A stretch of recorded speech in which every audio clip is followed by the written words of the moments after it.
Hello, Wichita. The city is working on an exciting new plan called the Downtown Streets Plan. This plan is going to be a significant step forward for our city, and although it was delayed for the pandemic, it should be happening soon. Most of the information I'm about to share with you is available on wichita.gov, and I will provide links in the description. But if you stick around, I'll summarize it here while taking you down some of the streets that are going to be seeing changes. And I hope once you see the upcoming changes, you'll take some time to voice your support to our elected representatives to let them know how you appreciate their dedication to active transport, safety, and cultivating enjoyable places. As an aside, these plans all pertain to my neighborhood, and I could not be more delighted. My hope is that after these changes are made, more apartments can be built in downtown to accommodate all the new residents they'll attract. Alright, let's get to the specific streets. Main Street, which I think might be the widest one-way street on the planet, is getting a two-way treatment. With the center turn lane and NACTO standard 10-foot lanes, the street's potential to move vehicles will be much better utilized. NACTO, or the National Association of City Transportation Officials, is the leading source of research and detailed guidelines on city street design, with a real emphasis on building streets that build wealth and safety within their community, while moving as many people as possible in a given space. Waterman Street is a bit more exciting to me personally.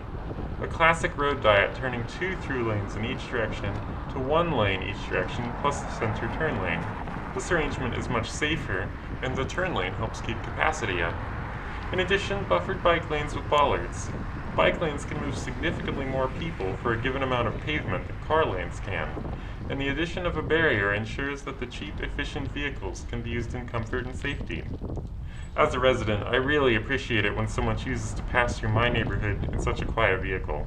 Bicycles keep the air quality high and save the city budget through reduced road wear.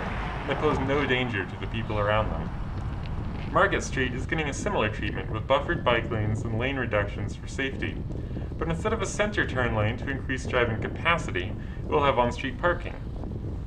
When a city finds itself with a street that's too wide for the amount of use it gets, the budget-conscious thing to do is to redistribute that extra space to someone who will make better use of it. Bike lanes increase street capacity while being quiet and easy on the taxpayer's budget, while parking makes local shops cheaper to run by providing parking for free.